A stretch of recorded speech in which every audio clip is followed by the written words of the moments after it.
Welcome to coffee with JK. ജീവിതത്തിലെ ഓരോ അനുഭവങ്ങളും പാഠങ്ങളാണ്. നന്മ തിന്മ ശരി തെറ്റുകൾ വിവേചിച്ച് അറിയാനുള്ള ഒരു അവസരമാണ്. ചിലത് മറക്കാനും മറയ്ക്കാനും ജീവിതം നമ്മളെ പഠിപ്പിക്കും. ചിലതെല്ലാം നമ്മളെ തേടി വരുന്നതാണ്, ചിലതെല്ലാം നാം നേടിയെടുക്കേണ്ടതാണ്. നിരവധി കഥാപാത്രങ്ങളിലൂടെ ജനമനസ്സുകളിൽ ഇടം നേടിയ actor. Welcome to coffee with JK.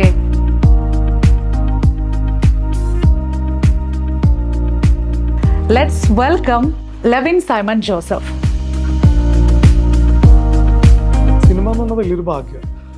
ഞാൻ ഒരിക്കലും ഈ ഭാഗ്യം എന്ന് പറയുന്നുള്ള വേർഡിനെ കുറിച്ച് സംസാരിക്കാറില്ല. ഞാൻ അതിന് എഗെയിൻസ്റ്റ് ആയിട്ട് സംസാരിക്കുള്ളൂ. പക്ഷെ അല്ലാതെ ലോസ്റ്റ് ആയിരുന്നു. ബിക്കോസ് ഒരു തരത്തിലുള്ള ഒരു ബെറ്റർ ഓപ്പർച്യൂണിറ്റി, ഡിസേർവ് ചെയ്യുന്ന ഒരു ഓപ്പർച്യൂണിറ്റി കിട്ടുന്നില്ല, അന്വേഷിച്ചിട്ട് കിട്ടുന്നില്ല. ആ സമയത്ത് ഞാൻ അതിൻ്റെ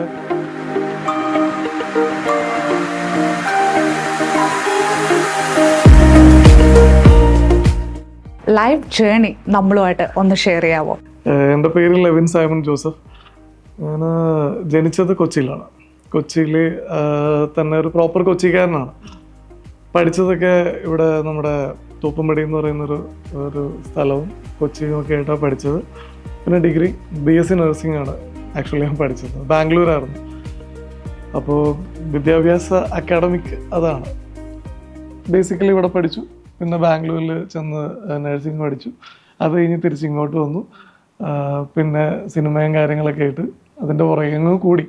ഇതാണ് എൻ്റെ ഒരു ബേസിക് ആയിട്ടുള്ളൊരു അക്കാഡമിക് ലൈഫ്. ഇപ്പോൾ ലൈഫ് ജേർണി എന്ന് പറയുമ്പോൾ ആക്ച്വലി എല്ലാ ആളുകളും വിചാരിക്കുന്നതും എല്ലാ ആളുകളും പറയുന്ന പക്ക ഒരു ഹൈ സക്സസ്സിലെത്തി നിന്നതിന് ശേഷം മാത്രം നമ്മൾ ലൈഫ് ജേർണി പറയുമ്പോഴാണ് അങ്ങനെയാണ്. കാരണം അങ്ങനെ പറയുമ്പോഴാണ് ആളുകൾക്കൊരു ഇൻട്രസ്റ്റ് ഉള്ളത്. ബിക്കോസ് എൻ്റെ എന്താണെന്ന് ഓൾറെഡി കണ്ടിട്ടുണ്ടല്ലോ.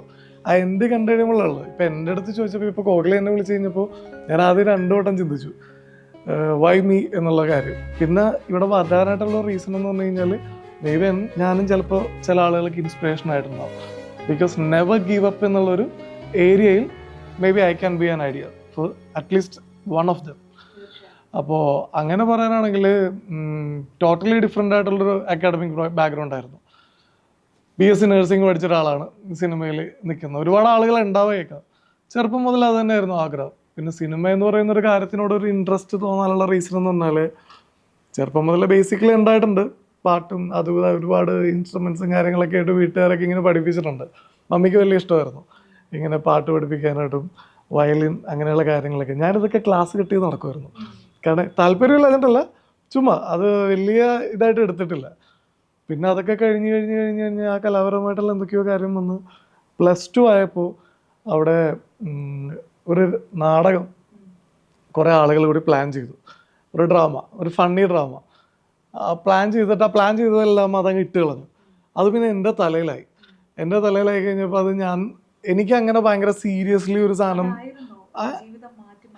ഡെഫിനറ്റ്ലി അതാണ് ടേണിംഗ് പോയിന്റ്. അപ്പോൾ ആ ഒരു ടേണിംഗ് പോയിന്റിൽ എന്താ സംഭവിച്ചതെന്ന് വെച്ചാൽ ഇവരത് ഇട്ടിട്ട് പോയി. രാമായണമായിരുന്നു ആ നാടകം. ഭയങ്കര ഗംഭീരമായിട്ടുള്ളൊരു നാടകമായിരുന്നു. എന്തൊക്കെയോ ഈഗോസ് കാര്യങ്ങൾ, പിള്ളേരുടേതായിട്ടുള്ള ചെറിയ അടിയും കാര്യങ്ങളൊക്കെ ആയിട്ട് പലരും അതിൽ നിന്ന് സ്പ്ലിറ്റായി വന്നിട്ട് അവസാനം അത് എൻ്റെ തലയിലായി. അപ്പോൾ എനിക്കിത് സീരിയസ് ആയിട്ട് കൊണ്ടുപോകാനായിട്ട് യാതൊരു താല്പര്യമില്ല. സീരിയസ് ആയിട്ട് ചെയ്ത് നശിപ്പിക്കാനും താല്പര്യമില്ല. അപ്പോൾ ഞാനതിന് മോഡേൺ രാമായണം 2009 ആയിരുന്നു +2 ആ ഒരു ടൈമിൽ മോഡേൺ രാമായണം 2009 അങ്ങനെ ഒരു പേരിട്ടിട്ട് അത് മൊത്തം കോമഡിയാക്കി. കോമഡി എന്ന് പറഞ്ഞു കഴിഞ്ഞാൽ ആ സമയത്ത് ഈ പോക്കിമാനും കാര്യങ്ങളൊക്കെ ഭയങ്കര ഭീകരമായിട്ട് കാർട്ടൂണിലൊക്കെ പൊങ്ങി നിൽക്കുന്ന ടൈമായിരുന്നു.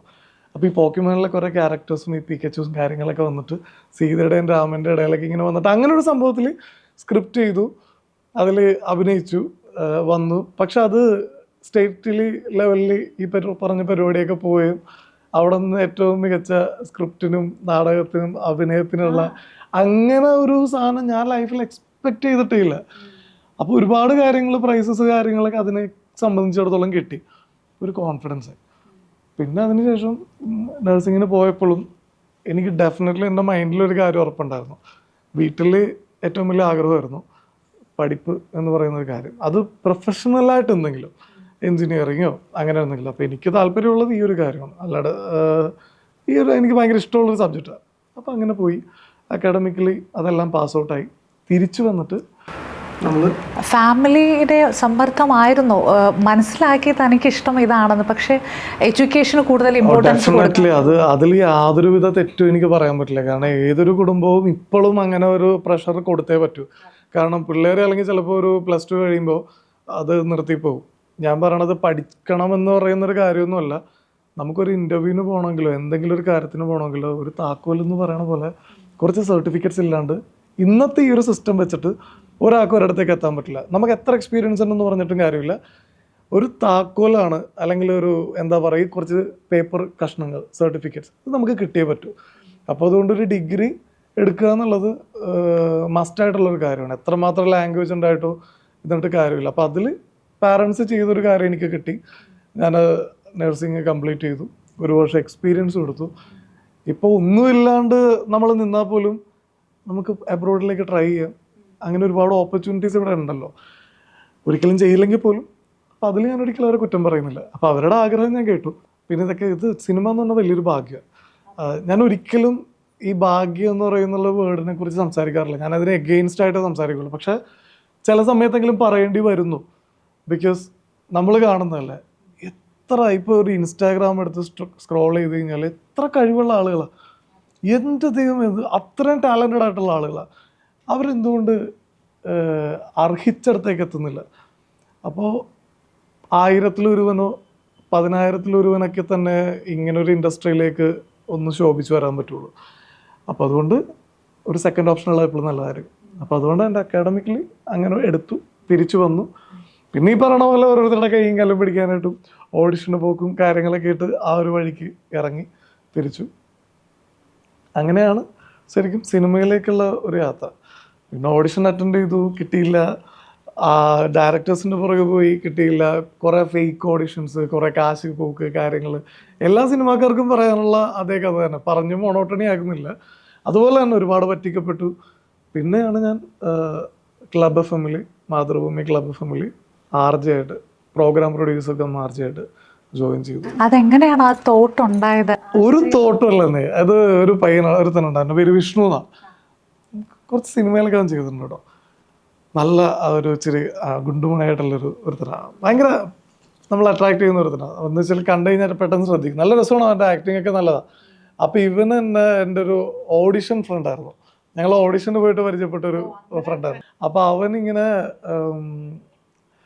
അവൻ മംഗ്ലീഷ് സിനിമയിലൊക്കെ ഉണ്ട് കേട്ടോ.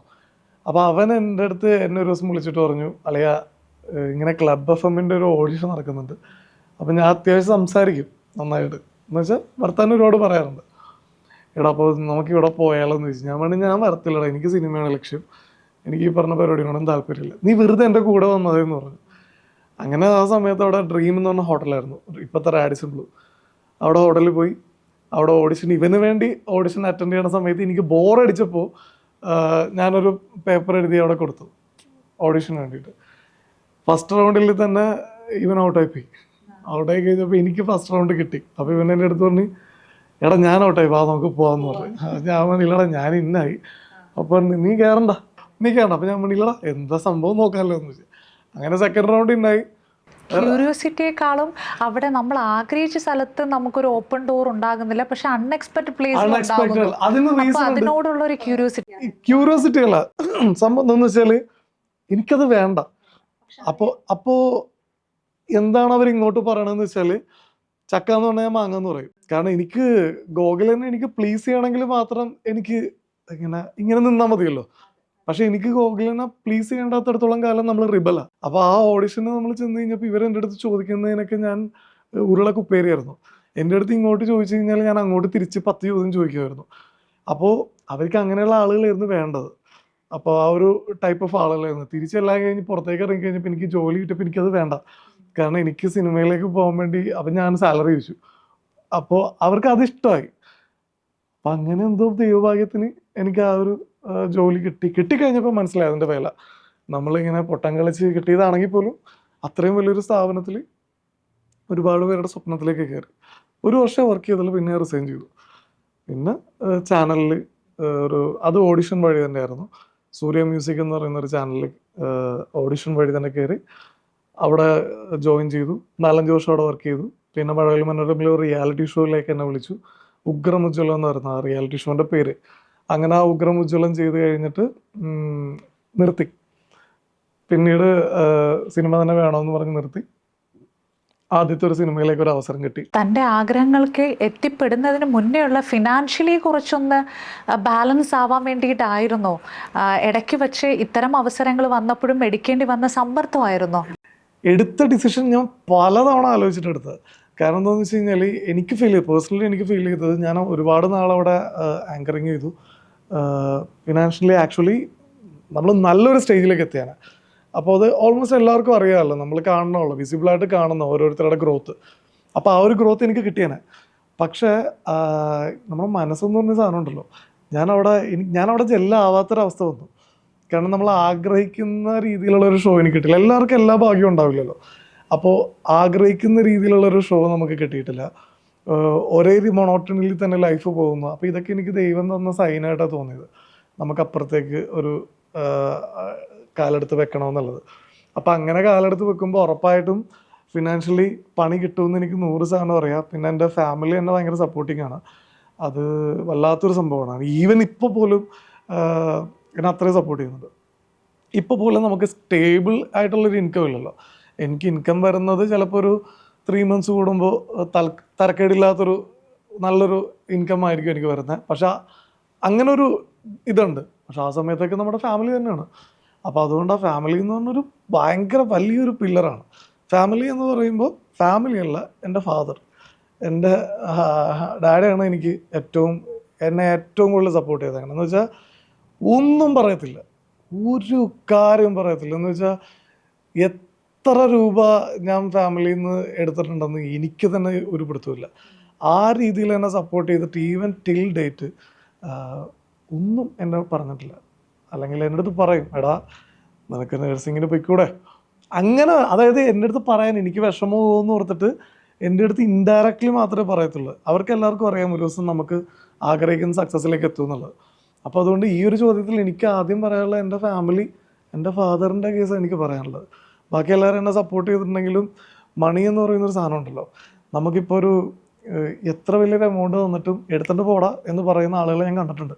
ഇല്ലയെന്നുണ്ടെങ്കിൽ ഇങ്ങനെ ഒരു കുത്തുവാക്ക് കിട്ടാറുണ്ട്. എൻ്റെ കൂടെ നടക്കുന്ന ഫ്രണ്ട്സിനെ പോലും കണ്ടിട്ടുണ്ട്. എൻ്റെ അടുത്ത് അങ്ങനെ ഒരു വാക്ക് പറഞ്ഞില്ല ഇന്ന് വരെ. അപ്പോൾ അതാണ് എനിക്ക് ഏറ്റവും വലിയ വേദന. ആ വേദന എന്ന് പറഞ്ഞു കഴിഞ്ഞാൽ നമുക്ക് സഹിക്കാൻ പറ്റാത്തതിൻ്റെ അപ്പുറമാണ്. കാരണം ഓരോ രാത്രി ഉറങ്ങുമ്പോഴും എനിക്ക് പേ ബാക്ക് ചെയ്യണം. അതായത് അവരർഹിക്കുന്നതിൻ്റെ അങ്ങേയറ്റം എനിക്ക് കൊടുക്കണമെന്നുള്ള ഒരു വെറിയുണ്ട് മനസ്സിൻ്റെ അത്. പക്ഷെ അപ്പോൾ എനിക്ക് വേണമെന്നുണ്ടെങ്കിൽ ഡിഫറെൻ്റ് ആയിട്ടുള്ളൊരു ഏരിയയിലേക്ക് ഇറങ്ങാം. വിഷ്വൽ കമ്മ്യൂണിക്കേഷൻ, വിഷ്വൽ മീഡിയ തന്നെ, സിനിമയല്ലാതെ ഒരുപാട് കാര്യങ്ങളുണ്ടല്ലോ. അതിൽ സക്സസ് ആവാനായിട്ട് ഉള്ള ഹാർഡ് വർക്കൊക്കെ നമുക്ക് ചെയ്യാൻ പറ്റും. പക്ഷെ അങ്ങോട്ട് ഇറങ്ങിയാൽ അത് എന്നോട് ചെയ്യണ ഒരു വഞ്ചനയും കൂടിയോ. പക്ഷെ അതും ചെയ്യാൻ പറ്റുന്നില്ല, ഇതും ചെയ്യാൻ പറ്റുന്നില്ല എന്നുള്ളൊരു അവസ്ഥയുണ്ട്. അപ്പോൾ ആ ഒരു കാര്യം മാത്രമാണ് എൻ്റെ ലൈഫിലെ ഏറ്റവും വലിയ ഒരു പെയിനായിട്ട് കിടക്കുന്നത്.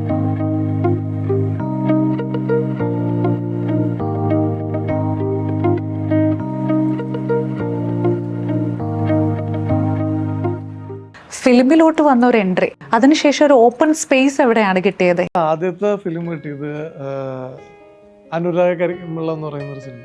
എൻ്റെ ഫ്രണ്ട് തന്നെയാണ്, കാലിദ് റഹ്മാൻ. പുള്ളി അവനടുത്ത് ഞാൻ ചോദിച്ചു, ആളെയാ എനിക്ക് ഒരുപാട് ആളെ ഞാൻ ഇങ്ങനെ കഷ്ടപ്പെടുന്നു, നീ എനിക്കൊരു എൻട്രി തരുമെന്ന് ചോദിച്ചു. അപ്പോൾ അതിൽ നായക രജീഷാണ്. ഞങ്ങൾ ഒരുമിച്ചായിരുന്നു സ്റ്റാർട്ട് ചെയ്തത് കരിയറൊക്കെ ചാനലിൽ.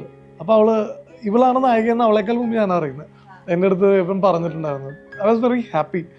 അപ്പോൾ ആ സമയത്ത് ഞാനിങ്ങനെ അവൻ്റെ അടുത്ത് പറഞ്ഞോളെ, എനിക്കൊരു ചെറിയൊരു റോള് തരാമോ എന്ന് ചോദിച്ചു. ഞാനിങ്ങനെ ആഗ്രഹിക്കുന്നുണ്ട് എന്ന് ചോദിച്ചപ്പോൾ അവൻ പറഞ്ഞില്ല, എല്ലാം ഫില്ലാണെന്ന് പറഞ്ഞതിന് ശേഷം പിന്നെ എന്നെ കുറേ നാൾ കഴിഞ്ഞപ്പോൾ എൻ്റെ അടുത്ത് വിളിച്ചു, നിൻ്റെ ലൈഫിലെ ഒരു ക്യാരക്ടർ ഞാൻ തരാം.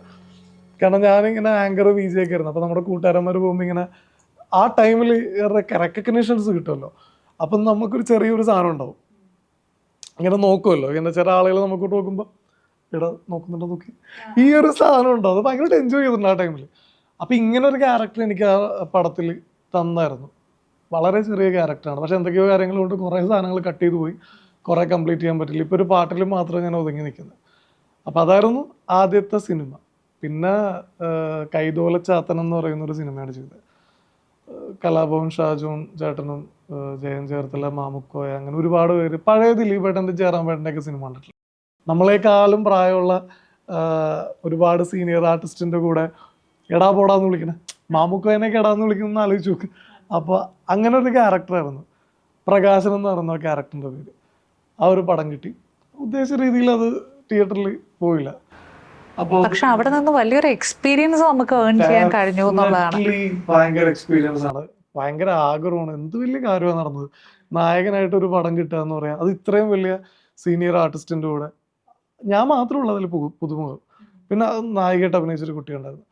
അല്ലാതെ ബാക്കി എവ്രിബഡി ഈ പറയുന്ന ലാലേട്ടൻ്റെയും മോഹൻലാലിൻ്റെ മറ്റേ മമ്മൂക്കയുടെ ഒക്കെ കൂടെ കട്ടക്ക് നിന്നിരുന്ന ഇത്രയും വലിയ സീനിയർ ആർട്ടിസ്റ്റിൻ്റെ കൂടെ ആണ് നമ്മൾ ഈ 40 ദിവസം ഷൂട്ട് നിന്നത്.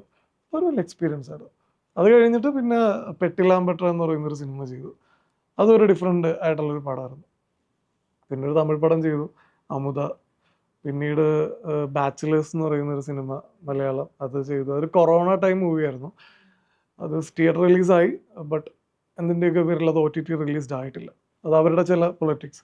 പിന്നെ കെങ്കേമോ എന്ന് പറയുന്ന സിനിമ ലാസ്റ്റ് 2023 2023 ഇറങ്ങിയൊരു പടമാണ്. അത് ഷാമോൻ എന്ന് പറയുന്ന അദ്ദേഹം ഡയറക്റ്റ് ചെയ്തത്. സിദ്ദിഖ് സാറിൻ്റെ ഒരു അസോസിയേറ്റ് ഡയറക്ടറായിരുന്നു. ആൻഡ് നമ്മുടെ സിദ്ദിഖ് സാറിൻ്റെ അവസാനത്തെ ഒരു സ്ക്രീൻ അപ്പിയറൻസും കൂടെ ആയിരുന്നു ആ ഒരു സിനിമ. നമ്മുടെ ഓരോരുത്തരുടെ ലൈഫിലും എക്സ്പീരിയൻസ് ഉണ്ടാകുന്നത് വ്യത്യസ്തമായ രീതിയിലാണ്. സ്ട്രഗിൾ ചെയ്ത് കിട്ടുന്നത്, നമ്മളിപ്പോൾ അച്ഛനമ്മയൊക്കെ പറയുന്നത് എന്താണ്, സ്ട്രഗിൾ ചെയ്ത് കിട്ടുന്നത് നിരന്തരമായിരിക്കും. അപ്പോൾ സ്ട്രഗിൾ നല്ലതാണ് എന്ന് പറയും. ഞാൻ സ്ട്രഗിളിനേക്കാൾ ഉപരി ആ വേർഡിനെ പറയാൻ ഉദ്ദേശിക്കുന്നത് ലേണിംഗ് ഫേസ് എന്നാ. സി കേരളയിൽ അടുത്തൊരു ഷോ ചെയ്തിട്ടുണ്ടായിരുന്നു. എൻ്റെ കമ്മിറ്റ്മെൻറ്റ് ലെവലിൻ്റെ ഒരു കാര്യം പറയാൻ വേണ്ടിയിട്ടാണ്. സി കേരളയിൽ ഒരു ഷോ ചെയ്തു, എൻ്റെ പേര് ഭയം എന്നായിരുന്നു. അപ്പോൾ ആ ടൈമിലൊക്കെ ഞാൻ വല്ലാതെ ലോസ്റ്റ് ആയിരുന്നു. ബിക്കോസ് ഒരു തരത്തിലുള്ള ഒരു ബെറ്റർ ഓപ്പർച്യൂണിറ്റി, ഡിസേർവ് ചെയ്യുന്ന ഒരു ഓപ്പർച്യൂണിറ്റി കിട്ടുന്നില്ല, അന്വേഷിച്ചിട്ട് കിട്ടുന്നില്ല. ആ സമയത്ത് ഞാൻ അതിൻ്റെ ആ സമയത്ത് ഹെഡായിട്ടുള്ളൊരു സാറുണ്ട്, ഷംനാഥ് എന്നായിരുന്നു അദ്ദേഹത്തിൻ്റെ പേര്.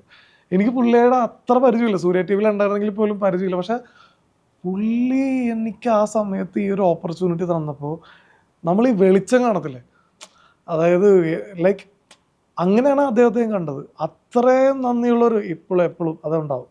അപ്പോൾ ആ ഒരു ഷോ ഭയങ്കര ഹ്യൂജ് ആയിട്ടുള്ള ഷോ ആയിരുന്നു. തമിഴിൽ നമ്മുടെ ആക്ഷൻ സ്റ്റാർ അർജുൻ അദ്ദേഹം ചെയ്തൊരു ഷോയുടെ സെയിം തന്നെയായിരുന്നു ഇവിടെ കേരളയിൽ ചെയ്തത്. അപ്പം അത്രയും വലിയ ഷോയിൽ ഇത്രയും വലിയൊരു position, anchor cum judge cum everything, decision maker, അതായത് അത്രയും ഒരു ഇതായിരുന്നു. അങ്ങനെ ഒരു സാധനം എനിക്ക് തന്നു. പക്ഷെ ആ ഷോ എന്തൊക്കെയോ കാരണങ്ങൾ കൊണ്ട് അത് നമ്മൾ ഉദ്ദേശിച്ച ലെവലിലെത്തിയില്ല. കാരണം അത്രയും മുടക്കുമുതലുള്ള ഷോയാണ്, അവർക്ക് പെട്ടെന്ന് റിട്ടേൺ കിട്ടണം. അപ്പോൾ അതുകൊണ്ടൊരു 100 എപ്പിസോഡ് പോകുന്നതിന് മുമ്പ് അത് ഇതായിരുന്നു.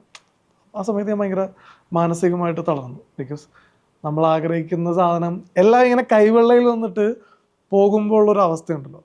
അപ്പോൾ ആ അവസ്ഥയിൽ നമ്മൾ ഭയങ്കരമായിട്ട് വിഷമവും നമ്മൾ ആ ഒരു ടൈമിൽ. കാരണം അതൊരു കുറച്ചെണ്ണം മുന്നോട്ട് പോയിരുന്നെങ്കിൽ definitely life will be different.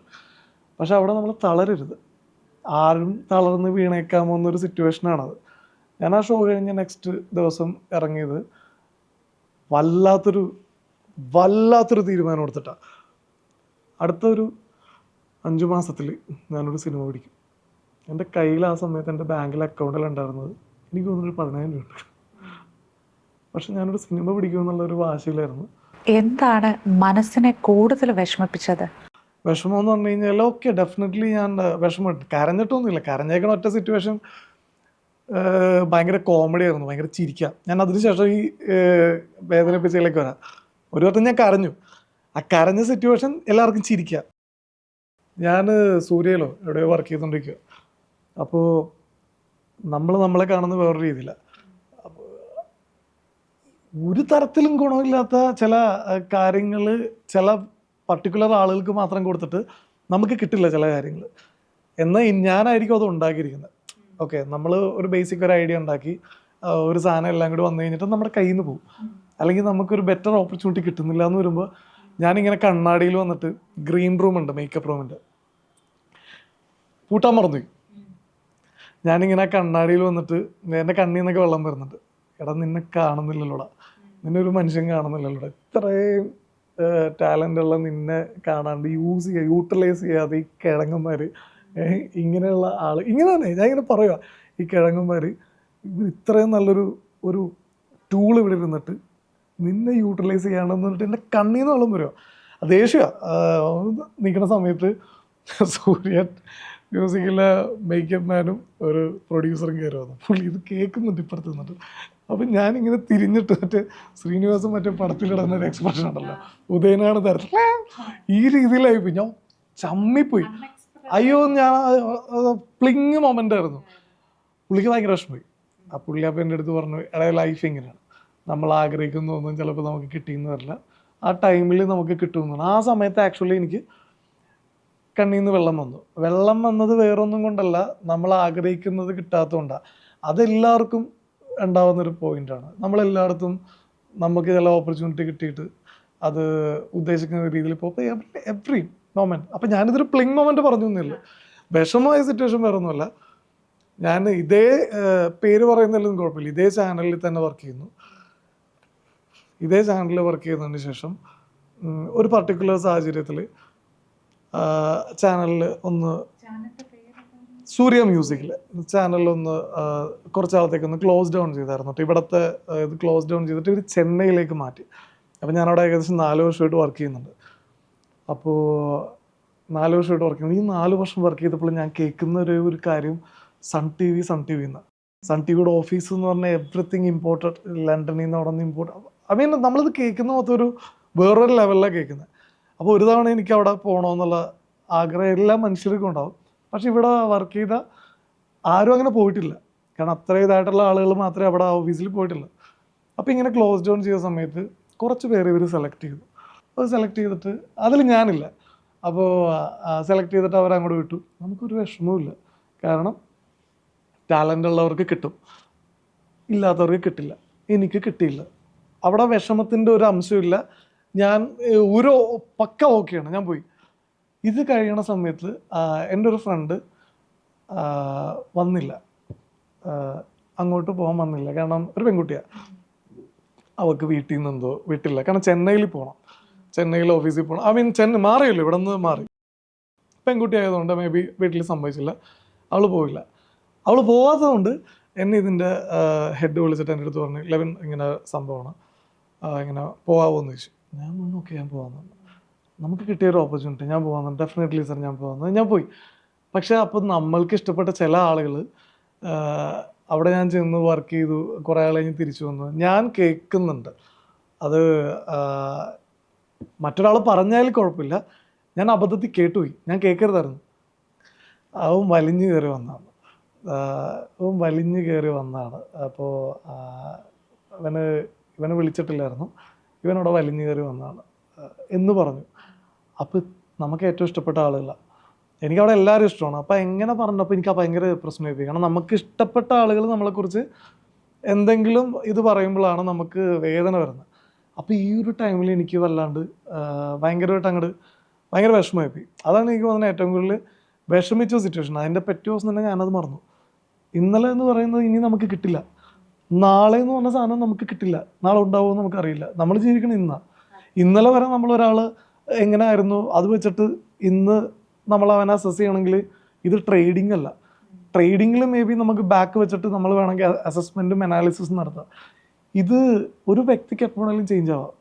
അപ്പോൾ ഇന്നലെ വെച്ചിട്ട് നമ്മളൊരാൾ അളക്കരുത്, നാളെ അവൻ എന്താവെന്ന് വെച്ചിട്ട് അളക്കരുത്. ഇന്ന് അവനെങ്ങനെയാണ് അങ്ങനെ അങ്ങോട്ട് നിന്നാൽ മതി. ഞാൻ അതിൽ മാത്രമേ വിശ്വസിക്കുന്നുള്ളൂ. ഇല്ലാന്നുണ്ടെങ്കിൽ ഞാനിവിടെ ഇരുന്നിട്ട് എൻ്റെ ഉറക്കത്തിൽ കിടക്കുമ്പോഴും എണീറ്റിരിക്കുമ്പോഴും സാഡാവുക, എനിക്ക് ആ പരിപാടി ഇല്ല. ഞാൻ എപ്പോഴും ചിരിച്ചുകൊണ്ട് നടക്കുന്ന ആളാണ്. എൻ്റെ കയ്യിൽ 10 പൈസ ഇല്ലെന്ന് ഒരാളോട് പറഞ്ഞു കഴിഞ്ഞാൽ ആരും വിശ്വസിക്കില്ല. എന്താ റീസൺ എന്ന് അറിയൂ? അതെനിക്ക് സിനിമയിലുണ്ടായ അനുഭവം.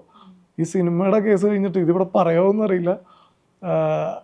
സിനിമ കഴിഞ്ഞിട്ട് ഞാനിപ്പോൾ വേറൊരു പ്രൊഡക്ഷനും കൂടി ചെയ്തു, ഒരു പാട്ട് കൂടി ചെയ്തു.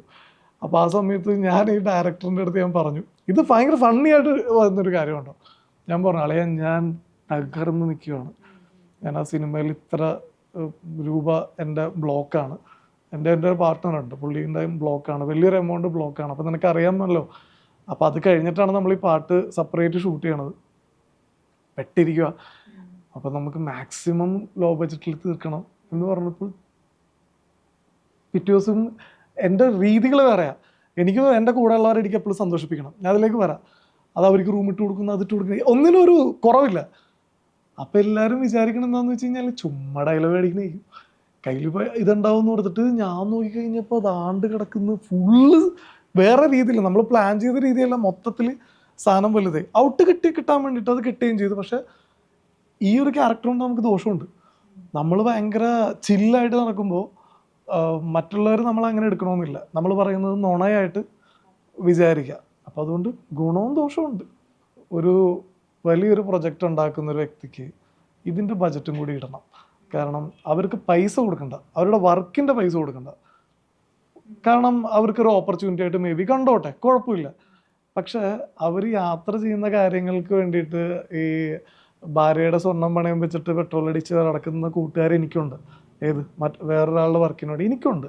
അപ്പം ഞാനിത് കണ്ടു വളർന്ന ഒരാളാണ്, ഞാനിത് അനുഭവിച്ച ഒരാളാണ്. അപ്പോൾ എൻ്റെ സിനിമ തുടങ്ങുന്ന സമയത്ത് ഒറ്റ കാര്യത്തിൽ എനിക്ക് നിർബന്ധം ഉണ്ടായിരുന്നുള്ളൂ. ചില ആളുകളിൽ കുറച്ച് കമ്മിറ്റ്മെൻറ്റ്സ് ഉണ്ട്, അല്ലാത്ത ആളുകൾക്ക് ഫുൾ പെയ്ഡാണ്.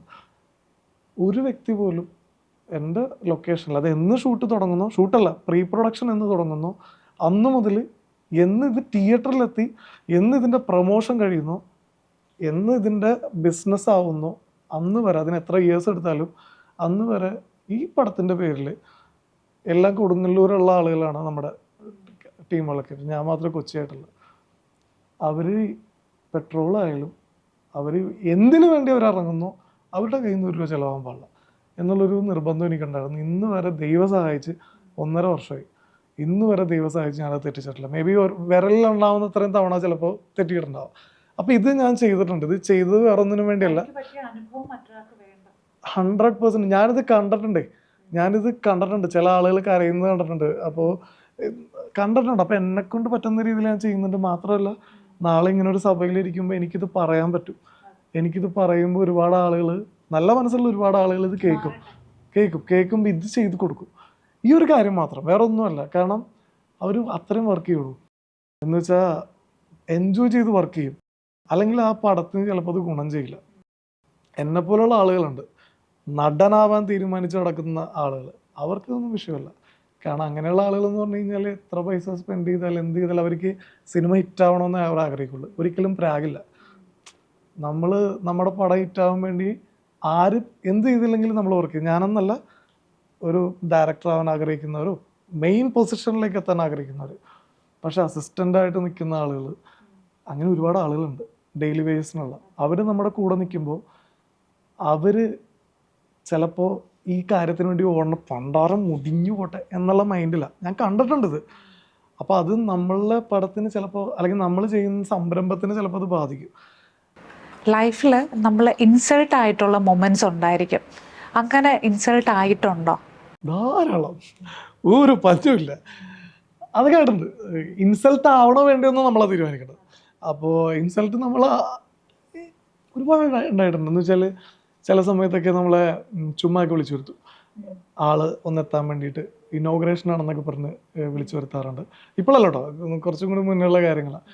ഞാനത് പറയാൻ ആഗ്രഹിക്കുന്നില്ല. കാരണം എന്ന് വെച്ച് കഴിഞ്ഞാൽ പറയാനാണെങ്കിൽ ഒരുപാടുണ്ട്. ഇതൊക്കെ നമ്മൾ ഇങ്ങനൊരു പൊസിഷൻ ആഗ്രഹിക്കുന്നൊരു വ്യക്തി, ഈ ഒരു മീഡിയ ഇൻഡസ്ട്രി, ഫിലിം ആഗ്രഹിക്കുന്ന വ്യക്തിക്ക് ഇതിലൂടെ കടന്നു പോകാതിരിക്കാൻ പറ്റില്ല.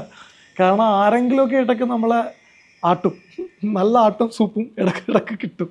അപ്പോൾ ആ രീതിയിൽ എനിക്ക് നന്നായിട്ട് പലയിടത്തുനിന്നും ചില ഷോസ് തരാമെന്ന് പറഞ്ഞ് വിളിച്ചു വരുത്തിയതിന് ശേഷം ഞാൻ അവിടെ ഇരിക്കുന്ന സമയത്ത് പുതിയ ആളെ വെച്ച് ചെയ്തിട്ടുണ്ട്. അതുപോലെ തന്നെ ചില വേദിയിൽ വിളിച്ചു വരുത്തിയിട്ട് നമുക്ക് അടിപൊളിയായിട്ട് അപമാനിച്ചിട്ടുണ്ട്. അടിപൊളിയായിട്ട്, അതായത് ഒരു ഇമ്പോർട്ടൻസും തരാതെ നമുക്ക് മേ ബി ഒരു ചെയർ പോലും ഇല്ലാതെയൊക്കെ നിന്നിട്ടുണ്ട്. അതാണ് ജനമനസ്സുകളിലേക്ക് ഇടം നേടുന്നത് എങ്ങനെയാണ് എന്ന് ചോദിച്ചാൽ, ജനങ്ങളെ മനസ്സിലാക്കുന്നവർക്ക്, അല്ലെങ്കിൽ ഓരോരോ വ്യക്തിയെ മനസ്സിലാക്കുന്നവർക്കാണ് അവരുടെ മനസ്സിൽ ഇടം നേടാൻ കഴിയുമെന്ന് പറയുന്നത്. അതുകൊണ്ടാണ് ഞാൻ ആദ്യം ഇൻട്രൊഡക്ഷൻ്റെ സമയത്ത് തന്നെ പറഞ്ഞിരുന്നു, ജനമനസ്സുകളിലേക്ക് ഇടം നേടിക്കൊണ്ടിരിക്കുന്ന എന്ന്. അപ്പോൾ ആളുകളെ നന്നായിട്ട് മനസ്സിലാക്കുന്നുണ്ട് എന്നെനിക്ക് തോന്നി.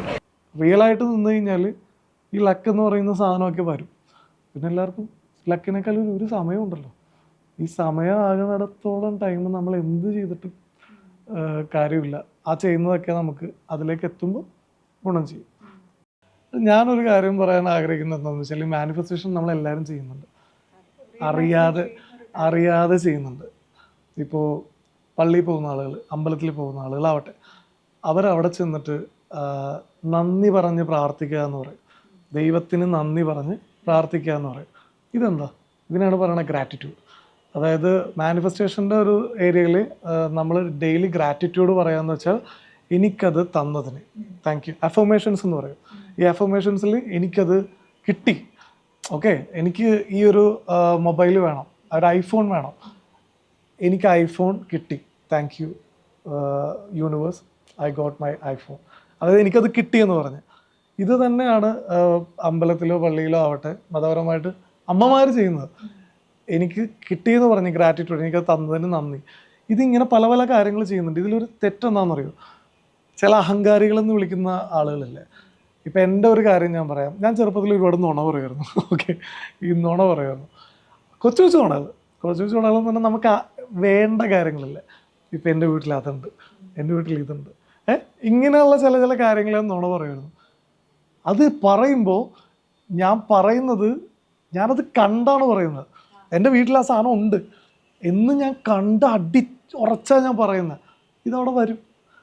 ഇതൊരു മാനിഫെസ്റ്റിംഗ് ആണ് ആക്ച്വലി. ഈ ഞാൻ നുണ പറയാനല്ല പ്രേരിപ്പിക്കുന്നത്. കാരണം ഇത് എങ്ങനെ മാനിഫെസ്റ്റേഷൻ വർക്ക് ചെയ്യുന്നു എന്നുള്ളത് നുണയെന്ന്. പക്ഷേ ഉണ്ടാവും. കാരണം അടിയുറച്ച് വിശ്വസിക്കുകയാണ് നമ്മൾ. കാരണം നമ്മളതിനെ ചിന്തിച്ച് കണ്ട് ഒരാളെ കൺവിൻസ് ചെയ്യുകയാണ്. ഇതാണ് നമ്മൾ യോഗ അച്ചീവ് ചെയ്തിട്ട് നമ്മൾ ഡ്രീമിൽ ഗ്ലോറി ലൈറ്റ്സ് ഒക്കെ കണ്ടിട്ട് മാനിഫെസ്റ്റ് ചെയ്യണമെന്നൊക്കെ ഇപ്പോഴുള്ള ആളുകൾ പറയുന്നത്. പക്ഷെ ഇതൊക്കെ ചെറിയ രീതിയിലൂടെ എല്ലാവരും ചെയ്തു വരുന്നൊരു കാര്യമാണ്. ഇനി എന്താണ് ലെവിൻ്റെ ആഗ്രഹങ്ങൾ? 3 വയസ്സുള്ള കുട്ടികൾ മുതൽ ഒരു 90 വയസ്സുള്ള ഗ്രാൻഡ് പാരൻസ് വരെ ചെന്നിട്ട് ചോദിച്ചാൽ മലയാളത്തിൽ സൗത്ത് ഇന്ത്യയിൽ ഒരു ആക്ടറിൻ്റെ പേര് പറയാൻ പറഞ്ഞാൽ ആദ്യത്തെ ഒരു 10 പേരിൽ എൻ്റെ പേരുണ്ടാവണം. ഇതാണ് എൻ്റെ ആഗ്രഹം. എനിക്കിപ്പോൾ പറയാനുള്ളത്. അതിൽ കൂടുതലൊന്നുമില്ല. അപ്പോൾ അത് മതി. ആ ഒരു കാര്യത്തിലേക്കുള്ള യാത്രയാണ്. നടക്കട്ടെ. ലെവിൻ സൈമൺ ജോസഫിൻ്റെ ജീവിതയാത്ര തുടർന്നുകൊണ്ടിരിക്കുകയാണ്, അവസാനിച്ചിട്ടില്ല. ഇനിയും കുറേ പേജുകളുണ്ട്. അതിൽ ചില പേജുകൾ നമുക്ക് അറിയാൻ കഴിഞ്ഞു. അപ്പോൾ ഒരുപാട് ആഗ്രഹങ്ങളുണ്ട് എന്ന് പറയുന്നതിലല്ല കാര്യമെന്നും അതിന് നമ്മൾ ഹാർഡ് വർക്ക് ചെയ്യണം, കുറച്ചല്ല ഒരുപാട് എന്ന് നമുക്ക് ഈ ഒരു ലൈഫ് ജേർണിയിൽ നിന്ന് മനസ്സിലാക്കാൻ സാധിച്ചു. ഈ ലോകത്തിലെ എല്ലാവരും ലെവിൻ ആരാണെന്ന് അറിയാൻ കഴിയട്ടെ. അപ്പോൾ thank you so much for coming. Thank you.